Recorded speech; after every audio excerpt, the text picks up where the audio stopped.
Bismillahirrahmanirrahim. Assalamualaikum warahmatullahi wabarakatuh. 89,9 Suara Muslim Lumajang, The Best Religious Radio Network.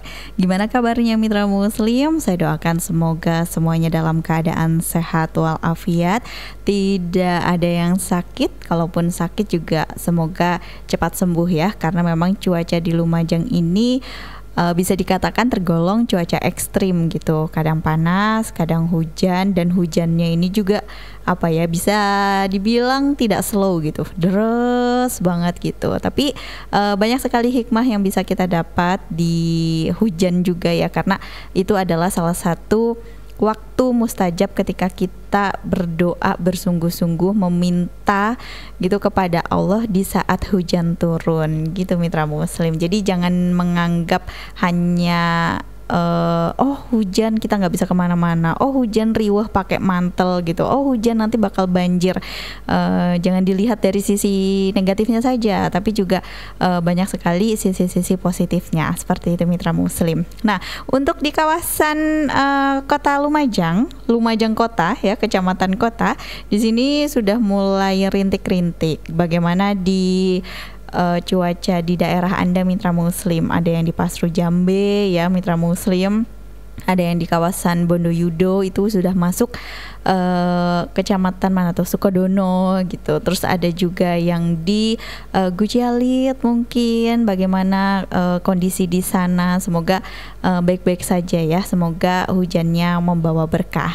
Nah, di kesempatan kali ini mitra muslim 17 Desember 2024 saya tidak sendiri, karena Oase segmen yang ketiga ini ada narasumber yang selalu setia bersama saya, menemani saya setiap hari Selasa jam 1 sampai jam 2 di Oase Keluarga Harmoni bersama Yayasan Cahaya Al-Quran. Kita akan mengangkat tema tentang The Soul of My Soul. Ada satu kisah nih mitra muslim, seorang kakek berjenggot panjang dan bersorban menggendong tubuh dingin cucunya. Dia menggoyang-goyangkan tubuh mungil itu, membuka kelopak matanya dan berkali-kali menciuminya. Tapi tubuh kecil itu tetap diam, tak bereaksi sama sekali. Sambil berkata, Rim Roh Rohi, merupakan ungkapan cinta dalam bahasa Arab yang artinya soul of my soul atau jiwa dari jiwaku. Rim, cucu dari kakek itu, meninggal tertimpa reruntuhan bangunan rumah mereka di Camp Nuseirat, jalur Gaza akibat serangan udara Zionis November 2023 lalu. Ekspresi wajah Khalid sang kakek antara sakit kehilangan dengan keikhlasan. Luka mendalam membuatnya meneteskan air mata, tapi sikapnya tetap penuh kasih. Sikap tabah yang luar biasa itu membuat kagum jutaan orang. Khalid menjadi salah satu simbol keimanan masyarakat Palestina. Dari cerita tadi mitra muslim ini akan kita bahas, kita diskusikan begitu ikhlasnya gitu ya.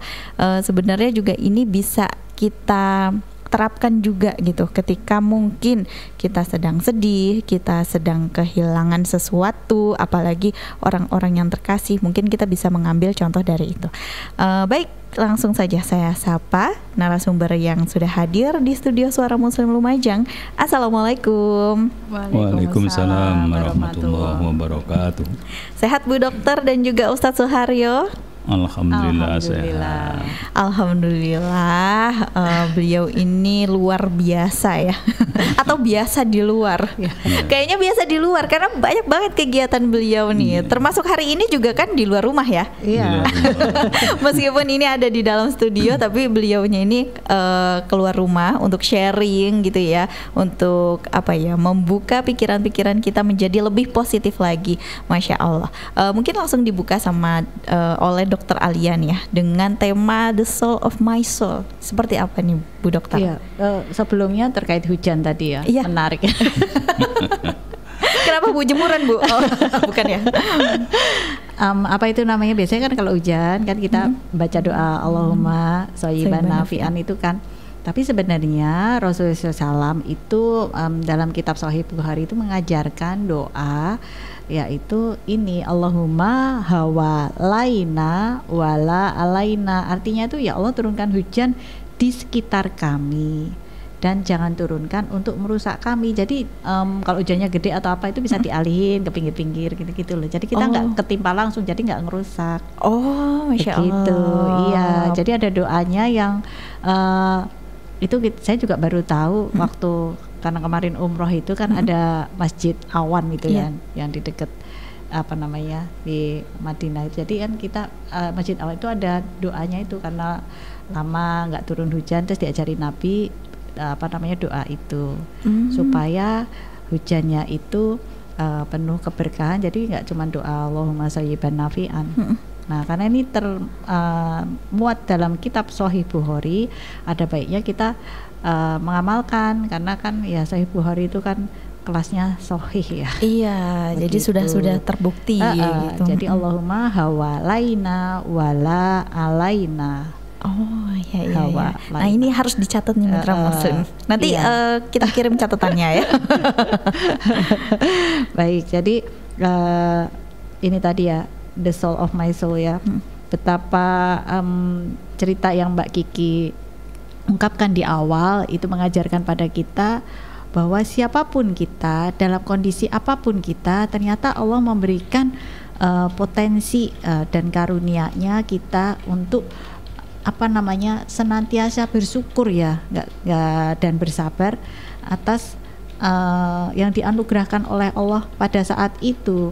Nah, dari cerita ini ya, kakek Khalid ini ya, itu beliau kurang apa coba, harta bendanya musnah ya kan, ndak ada keamanan, ndak ada kenyamanan ya, keluarganya yang paling dekat, anaknya ya, cucu-cucunya habis semua itu kan. Tapi beliau itu tetap bersyukur, bersabar, dan hanya mengadukan semuanya pada Allah, dan beliau tetap berbuat baik, tetap ikhlas berbuat baik, dan hanya mengeluh, curhatnya hanya pada Allah semata, dan tetap mengeluhnya enggak kenapa begini, enggak, tetap Allah Almighty ya, Allah yang maha besar, Allah yang memberikan segalanya, Allah puji-pujian lah intinya, memuji Allah, menyanjung Allah sedemikian. Nah, ini kan luar biasa sekali, padahal beliau ini dibanding kita yang mungkin lebih berkelimpahan dalam hal keamanan ya kan, dalam hal mungkin materi ya. Nah, beliau masih tetap bisa ngasih makan kucing-kucing liar yang ada di Gaza sana, padahal kan lagi rusuh ya. Ngasih makan tetangganya, pokoknya bagilah apa yang bisa dia perbuat. Jadi nggak ada istiqomahnya itu loh yang luar biasa, dan nggak ngeluh, sehingga nggak ada kata kesabaran setipis tisu gitu ya. Iya, tidak berlaku sepertinya berlaku. Ya. Terus juga nggak berlaku perilaku joker ya, yang jadi riset psikologi ya, orang baik yang tersakiti akan jadi jahat ya. Oh iya. Ya kan, enggak. Dan beliau tuh enggak peduli siapapun itu dibantu, kan luar biasa sekali. Maka benarlah kalam Allah ya dalam Quran Al-Baqarah 286, bahwa kita semua itu akan diberikan Allah ujian yang tidak akan melewati batas kesanggupan kita, intinya kan begitu. Itu berarti beliau ini sebenarnya ya mampu gitu ya. Kalau kita melihat beliau ini mampu meskipun keluarganya hilang, harta bendanya juga seperti itu. Beliau ini sama Allah dimampukan, karena beliau istiqomah dan husnuzon dengan semua takdir Allah, husnuzon, ikhlas itu. Ikhlasnya nggak hanya diem pasif ya. Iya. Itu. Ikhlasnya nggak hanya di bibir. Iya, bersyukur terus bersyukur dan melakukan apa yang beliau bisa. Apa aja yang beliau bisa, ikut bantu tetangganya, ikut ya ada yang keruntuhan atau ikut membantu gali, membantu bagi makanan, apa aja yang bisa beliau kerjakan. Masya Allah. Nah, kalau dari sisi Ustadz Soeharyo gitu ya, melihat keikhlasan beliau gitu yang bisa kita contoh gitu, itu apa ya, kayak amalan apa sih gitu loh Ustadz? Iya, tapi saya niru-niru Bu Dokter ya. Tadi nyangkut soal hujan. Oh iya, boleh. Masa saya tidak boleh ngomong hujan? Oh iya, boleh ngomong hujan? Boleh ya. Boleh sekali. Ya, karena hujan itu ya memang kadang-kadang disebut sebagai rahmah.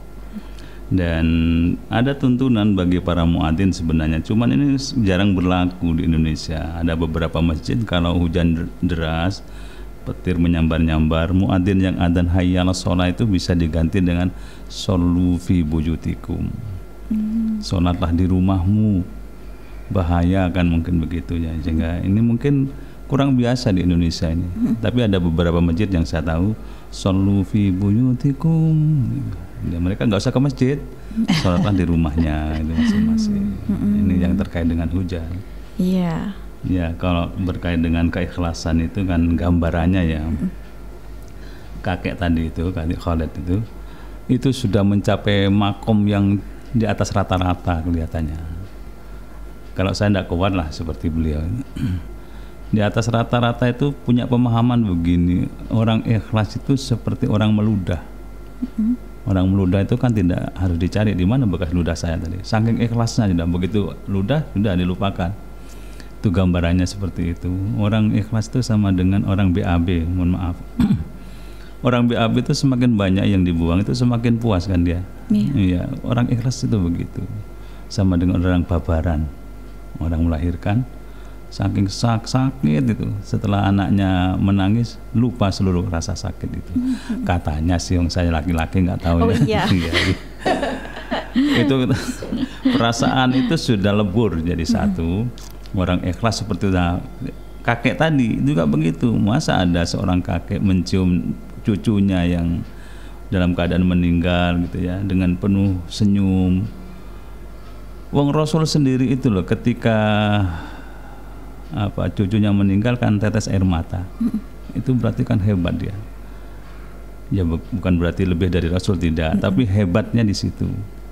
Nabi itu terhadap cucunya sampai ditanya kalau sahabat, katanya ya Rasulullah katanya tidak boleh nangis gitu ya. Kalau mungkin bahasa kita guyonannya katanya tidak boleh nangis. Nah, Rasul kok nangis? Ini nangis kasih sayang.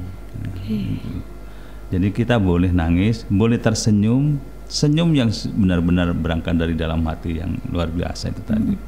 Jadi keikhlasan untuk menghadapi berbagai macam ujian itu sangat dibutuhkan.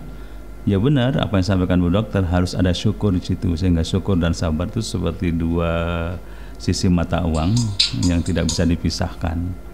Kita harus punya sabar sekaligus punya syukur. Sabar terhadap apa saja yang kita alami, yang kita rasakan, yang mungkin nggak enak, mungkin berat dan seterusnya. Jadi memang harus dilatih gitu ya Ustadz ya? Ya, ditempa lah, ditempa diri sendiri dan ditempa dari luar. Kalau dari diri sendiri mungkin relatif agak gampang, tapi kalau dari luar itu cobanya luar biasa. Misalnya seperti kita ditempa dengan gosip aja sudah montang-manting kan ya. Udah ikut emosi gitu ya. Sudah nggak bisa tidur. Iya. Kayak buru-buru klarifikasi gitu. Iya, klarifikasi. Kan ini berbicara tentang gosip gitu kan. Jadi pengennya langsung klarifikasi gitu. Contoh saja gitu ya, contoh saja seperti itu. Betapa susahnya bagaimana kita bersikap ikhlas itu. Nah, iya benar Ustadz. Jadi mungkin ada beberapa ini ya, amalan mungkin ataupun juga apa sih yang sebaiknya kita lakukan ketika kita ini kehilangan gitu. Tapi nanti di sesi yang kedua deh ya untuk jawabannya. Soalnya saya juga penasaran ketika kita mendapatkan cobaan yang memang harus dicobain gitu ya. Tapi ikhlasnya ini kan yang agak sulit gitu ya. Begitu sulit gitu Ustadz. Tapi nanti jawabannya saya tanya ke Bu Dokter dan juga Ustadz Suharyo. Kita jeda dulu ya Mitra Muslim ya. Tetaplah di Oase Keluarga Harmoni. Ya Mitra Muslim, ketika berbicara tentang keikhlasan itu mungkin kalau kita bilang sabar ya, ikhlas ya gitu kayaknya mudah banget gitu. Tapi untuk diterapkannya itu pasti susah. Nah gimana sih untuk caranya supaya kita ini bisa ikhlas menerima segala cobaan yang Allah beri untuk kita gitu, yang sudah Allah kasih untuk kita. Nah gimana nih Ustadz atau Bu Dokter? Ustadz lah. Iya, kalau ini kan menyangkut pemahaman ya, persepsi kita, mindset kita soal kesabaran. Itu pertama yang harus kita pahami, Allah itu tidak mungkin menguji hambanya melebihi kemampuannya, sehingga semuanya sudah terukur. Karena kita sudah yakin bahwa semuanya terukur, maka beban atau apapun namanya yang Allah berikan kepada kita pasti bisa kita jawab dengan sebaik-baiknya. Ini yang pertama. Yang kedua, memang ada ada tips ya untuk atau menghindari atau mencegah itu. Mohon kepada Allah supaya hati kita ini kalau toh harus dibolak-balik, karena hati itu kan berbolak-balik, ya dibalik kepada agama dan pada ketaatan kepada Allah. Karena kalau kita dibalik kemudian semakin menjauh dari agama dan tidak taat, itu sebuah peristiwa yang sangat merugikan kita. Maka doanya, ya muqallibal qulub tsabbit qalbi ala dinika wa ala taatik. Ya Allah, gerak-gerikkan, bolak-balikkan hati kami berbalik kepada agamamu dan taat terhadapmu, sehingga menghadapi apapun kita punya kesadaran itu. Allah sedang mengatur hati kita bahwa kita sedang dibalik kepada ketaatan dan kepada agama. Yang ketiga, kita akan yakin bahwa ujian yang Allah berikan kepada kita itu sebenarnya dalam rangka meningkatkan grade, tingkatan keimanan kita, kesabaran kita, ketakwaan kita. Sehingga semakin kita didera oleh masalah, sebenarnya kita harus sabar, tekan dulu perasaan kita dalam-dalam. Ini sebentar lagi kita akan melompat ke atas dari segi keimanan, kesabaran dan ketakwaannya. Jadi ada sisi positif yang akan kita dapat dari ujian yang kita rasakan, masalah yang kita terima, semuanya akan ada manfaat. Jadi 3 itu ya. Ya. Jadi Allah ini nggak mungkin menguji hambanya di luar kemampuan. Kemudian kita juga tetap memohon kepada Allah. Jika dibolak-balikan hati kita tuh harus tetap pada agama Islam, ketaatan kepada Allah gitu ya Ustadz ya. Dan yakin bahwa setelah ada cobaan pasti kita akan lebih ditingkatkan lagi kesabarannya oleh Allah, seperti itu. Kalau dari kisah kakek Khalid nih, Bu Dokter, kalau menurut Bu Dokter, apa sih yang membuat beliau ini kuat memang? Ya, husnuzon beliau pada Allah itu ya, pada janji-janji Allah itu, keyakinannya yang luar biasa ya, membuat kakek Khalid ini betul-betul menyerahkan seluruh kehidupannya ini hanya pada yang maha pemberi kehidupan. Jadi tidak tergoyahkan oleh pesona dunia ya, tidak mabuk oleh kebahagiaan sesaat seperti itu. Walaupun cucunya yang paling beliau cintai itu juga diambil, beliau tidak marah ya, tidak putus asa, tapi beliau ikhlas ya. Kesedihan mesti ada, wajar ya, tapi beliau langsung dia seperti yang tergambar di video itu, beliau langsung menyerahkan semuanya karena Allah. Dan akhirnya beliau pun syahid insya Allah ya barusan, dan beliau akan berkumpul kembali pada orang-orang yang beliau kasihi gitu. Iya, Masya Allah. Kalau misalkan sudah ngomongin cucu nih ya, biasanya kan memang kakek ini lebih sayang kepada cucunya daripada anaknya. Ada ungkapan seperti itu, kakek dan nenek kayak gitu ya. Mungkin saya tanya dulu nih ke Ustadz Suharyo, karena kan beliau yang sudah punya cucu ya Bu Dokter ya. Nanti saya juga akan tanya yang dirasakan Bu Dokter itu seperti apa gitu. Ini bahasa jelasnya nunjuk lebih senioritas. Oh iya benar. Iya. Enggak sih, kan kita sharing gitu ya Ustadz ya. Karena kan memang ada anggapan katanya kalau kakek nenek itu lebih sayang ke cucunya daripada ke anaknya sendiri gitu. Nanti saya juga minta pendapat dari Bu Dokter. Udah ada saingannya nih dari anak-anaknya Bu Dokter kan. Kalau maminya Bu Dokter itu seperti apa gitu. Nah, kita ke Ustadz Suharyo dulu nih dari sisi dari sisi kekakean. Waduh, nah ini benar nggak sih yang dirasakan gitu setelah kita punya cucu, kayaknya lebih sayangnya tuh ke cucunya daripada ke anaknya? Iya. Kenapa begitu ya? Oh iya benar ya. Iya, katanya orang Jawa cucu itu kan putu ya. Iya, itu bahasa Jawanya. Iya.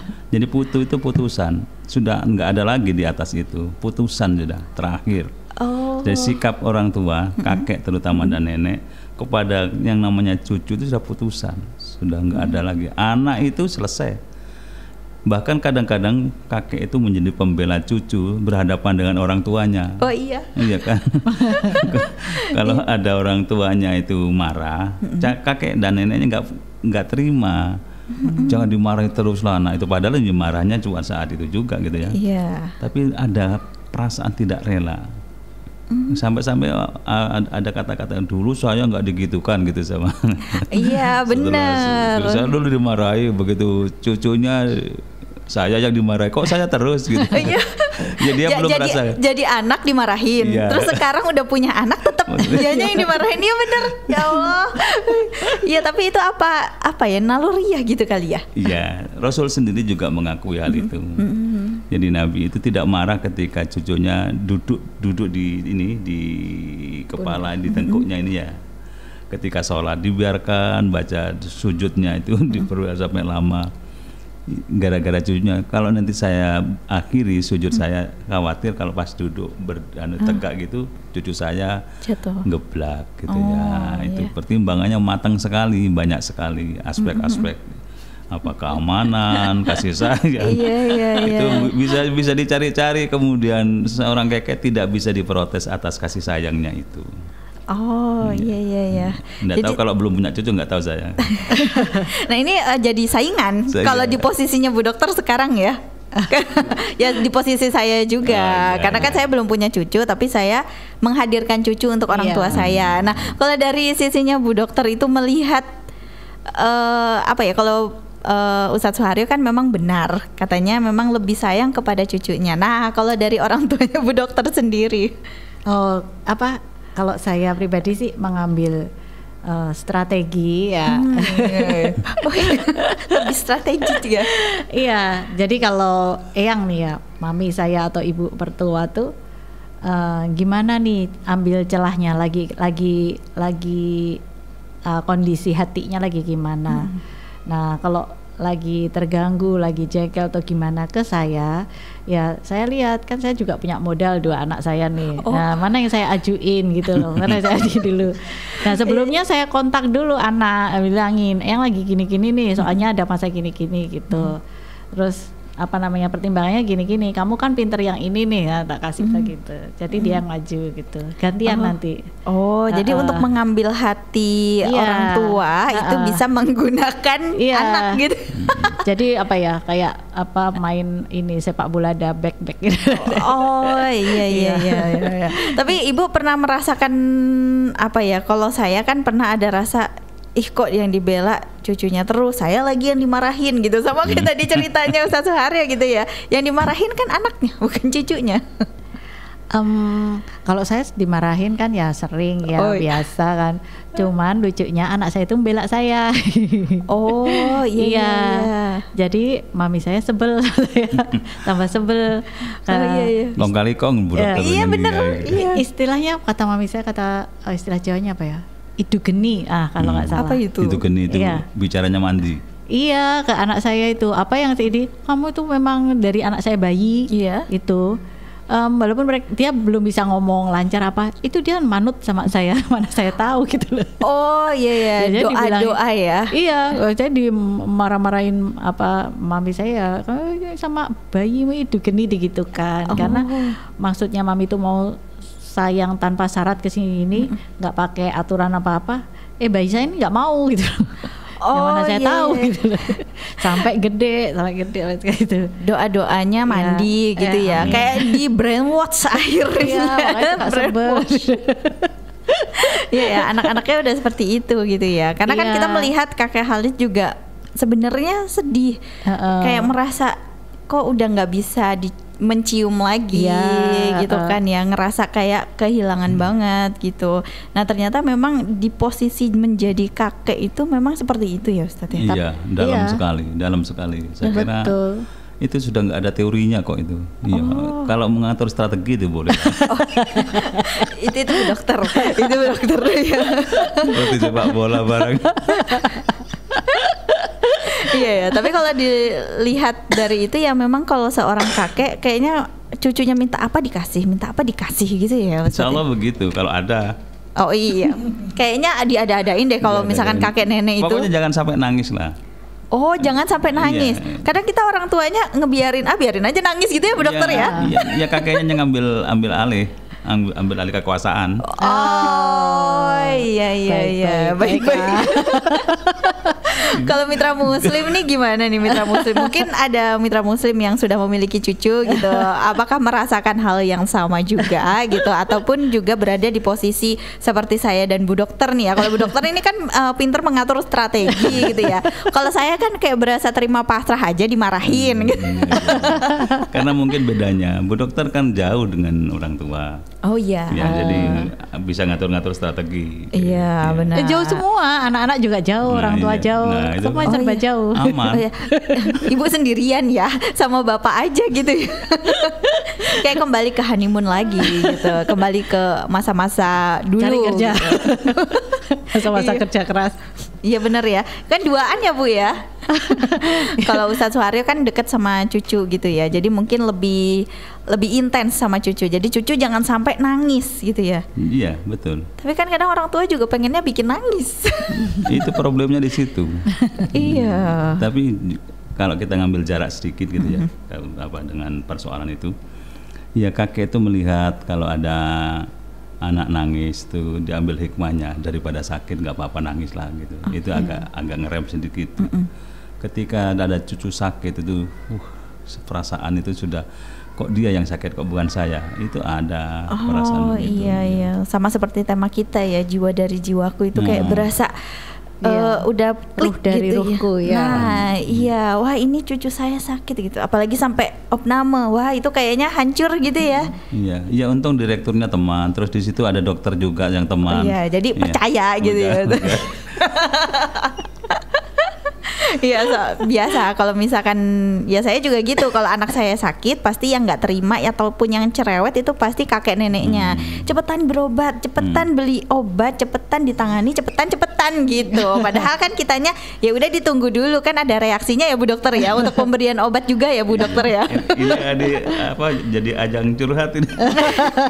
Ya nggak apa-apa, ini kan karena kita ngebahas jiwa dari jiwaku gitu kan. Apakah jiwanya cucu ini klik banget sama jiwanya kakek nenek gitu kan, ternyata bener ya Ustadz ya. Iya betul. Iya, ceritanya kakek Khalid kan gitu. Tiap kali Arim ini buka mata dari tidur, dia langsung nyium-nyium jenggotnya si kakek, selalu meluk-meluk kakek, kemana-mana kakeknya dibawa, diajakin.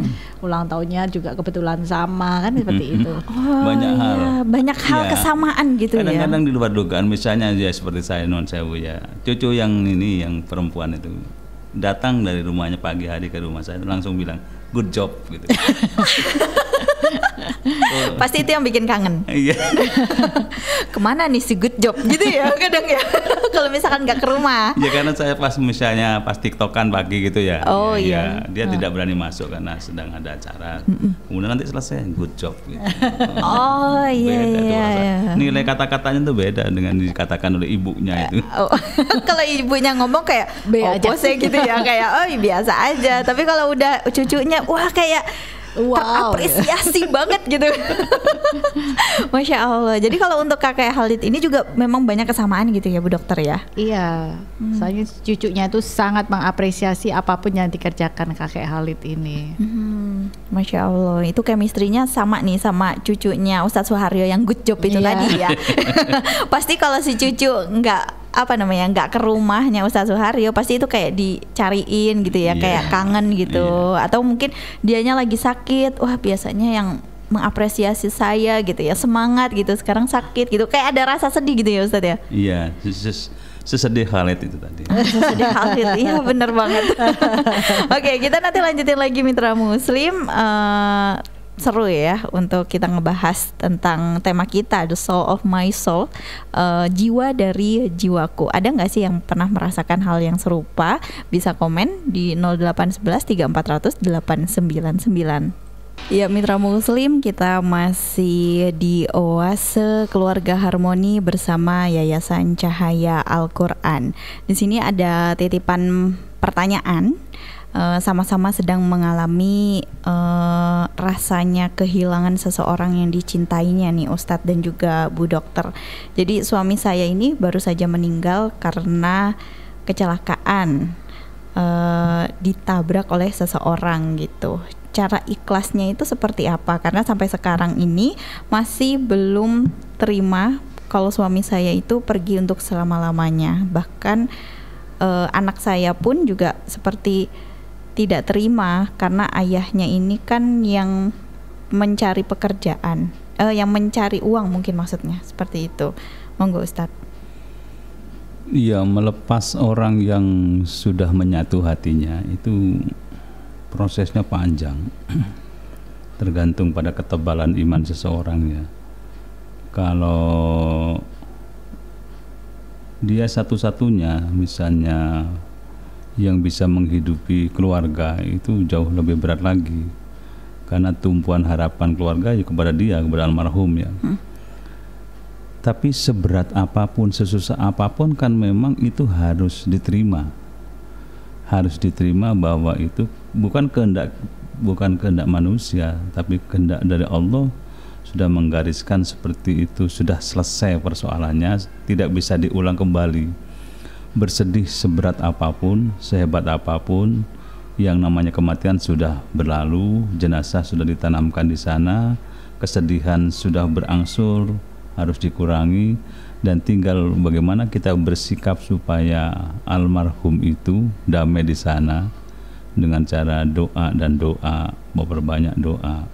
Ikhlaskan, karena ketidakikhlaskan itu menghambat perasaan atau si almarhum itu bisa menjadi berat hati lah dalam tanda petik ya, untuk meninggalkan kehidupan ini. Jadi menurut saya kalau ditanya bagaimana caranya, kita sama-sama, mungkin ibu itu jauh lebih pengalaman karena merasakan langsung. Tapi dari banyak kejadian yang dialami orang itu biasanya pada bulan-bulan tertentu atau mungkin setahun bisa lebih, tergantung kemampuan seseorang, bisa mengalihkan perasaannya kepada kesibukan yang lain. Karena kalau kita bersedih terus sementara anak semakin membutuhkan biaya. Ya, pertama alternatifnya alihkan perhatian kepada sang anak itu, bahwa dia adalah pengganti dan pewaris. Yang kedua, kalau bisa nuwun sewu ya, berlama-lama itu juga buang energi. Kalau bisa cari istilahnya pengganti, kalau bisa move on, kalau tidak ya bertahan dulu. Tapi kita punya target lah, karena berlama-lama nanti juga akan butuh juga. Saya seperti yang sering masuk ke saya itu 10 tahun itu ternyata sangat menyiksa. Seorang yang ditinggal suaminya 10 tahun baru terasa setelah tiada gitu ya. Tetapi kalau ada, tidak dirasakan bahwa dia adalah orang terbaik yang harus disikapi dengan bijaksana, berterima kasih, telah dibimbing, membangun rumah tangga dan seterusnya. Tapi setelah tiada baru terasa. Nah, ini ibu ini tadi baru beberapa waktu ya meninggal dunia suaminya. Baru saja, ya, sekitar seminggu 2 minggu. Nah, itu masih berat. Jadi kita memaklumi perasaan berat itu, tapi di atas segalanya ada Allah yang Maha mengatur. Jadi sebenarnya yang bisa mengontrol keikhlasan ya ibu ini, gitu ya Ustaz ya. Iya. Dan support dari semua pihak di rumah, keluarganya, orang tuanya, macam-macam banyak yang harus bisa mensupport dia untuk tidak berlama-lama bersedih. Baik. Kalau dari Bu Dokter nih, seperti apa Bu Dokter? Sama-sama perempuan. Iya. Dari versinya perempuan. Iya. Mudah-mudahan ibu ini nggak gamov ya. Apa tuh? Gagal. Oh, gagal. Jadi semua yang Allah takdirkan pada kita itu baik, insya Allah ya. Cuman kita aja yang harus selalu berbaik sangka. Ada baiknya ibu ini melihat sekitar ya, bahwa Allah itu banyak menurunkan tanda-tanda untuk kita imani, untuk jadi penenang hati. Contohnya ilmu tentang awan. Ya, awan tuh kalau kita lihat ya sebagai orang yang nggak tahu nih, kelihatannya awan tuh ringan, itu kan melayang di udara kayak kapas seperti itu. Padahal secara ilmiah ya 1000 meter awan itu beratnya itu hampir 500.000 liter. Berat apa ringan tuh? Berat. Nah, hampir 500.000 liter. Nah, Al-Quran sendiri sudah membahas bahwa mendung itu adalah sesuatu yang berat, walaupun kelihatannya kita melihat ringan. Nah, betapa Allah bisa mengangkat yang berat itu dilayangkan seperti kapas. Maka insya Allah kesedihan ibu, penderitaan ibu yang ibu anggap berat, kalau ibu yakin, percaya, bisa Allah layangkan seperti kapas gitu. Nah, walaupun mungkin masuk mungkin kayak gitu, yakinlah janji Allah itu pasti. Jadi yang penting jalani kehidupan ini dengan baik, doakan suami yang sudah pulang supaya amal jariahnya tetap mengalir lancar ya, didik anak-anak dengan segala kemampuan yang ibu punya. Kemudian selalu berbaik sangka, insya Allah Allah akan kasih jalan keluar dari pintu yang nggak disangka-sangka gitu. Itu aja. Karena itu semua udah ada di Quran. Seperti di Toha ayat 23 ya, ayat At-Tolak 23. Min haitsu la yahtasib ya. Jadi Allah itu nggak perhitungan, akan ngasih rezeki dari pintu yang nggak disangka-sangka asal kita yakin dan selalu taat dalam syariat, menjauhi maksiat. Deketin aja enggak gitu loh. Jangankan ngelakonin, deketin aja enggak kok ya. Jadi betapa Allah melihat kita sungguh-sungguh nih gitu. Gitu. Insya Allah semua akan diringankan seperti awan yang diterbangkan seperti kapas itu tadi. Masya Allah. Jadi lebih mendekatkan ini sebuah cara Allah supaya kita lebih dekat lagi sama Allah gitu ya Bu ya. Iya. Jangan mendekati maksiat seperti itu. Jadi caranya ibu sendiri yang bisa sampai kapan bisa ikhlasnya seperti itu ya Ustadz ya. Oke, baik. Sudah hampir jam 2. Ini mungkin ada closing statement ini ditutup dengan pertanyaan yang agak mellow sih ya. Jadi ini kayak berasa banget gitu vibes-nya, mendungnya pas banget gitu. Apalagi Ibu juga berbicara tentang awan juga Bu Dokter. Kok pas banget sih Bu? Dipas-pasin ya Bu. Pinter emang ya Bu Dokter ya. Iya. Kalau ada pinter enggak spesialis. Oh iya dong. Pas dapet. Pas banget. Baik, silahkan closing statement dari Ustadz Suharyo dan juga Bu Dokter. Monggo. Iya, berlatihlah menjadi orang sabar, karena itu sebaik-baik posisi, dan Allah bersama orang-orang sabar menghadapi segala sesuatu. Sebagaimana firman-Nya sering kita dengar, innallaha ma'as-sabirin. Ya, saya kira itu. Dari Bu Dokter? Ya, intinya yakinlah bahwa janji Allah itu pasti ya. Bismillah, insya Allah semua yang tidak mungkin itu bagi Allah itu nggak ada yang nggak mungkin. Jadi intinya istiqomahlah pada jalan yang sudah dituntun oleh Allah ini. Baik, terima kasih banyak Bu Dokter dan juga Ustadz Suharyo. Mendung-mendung gini lebih enak rebahan sebenarnya, tapi beliaunya bisa hadir di sini, Masya Allah, untuk sharing bersama kita Mitra Muslim. Terima kasih untuk Bu Dokter dan juga Ustadz Suharyo. Assalamualaikum. Waalaikumsalam warahmatullahi wabarakatuh.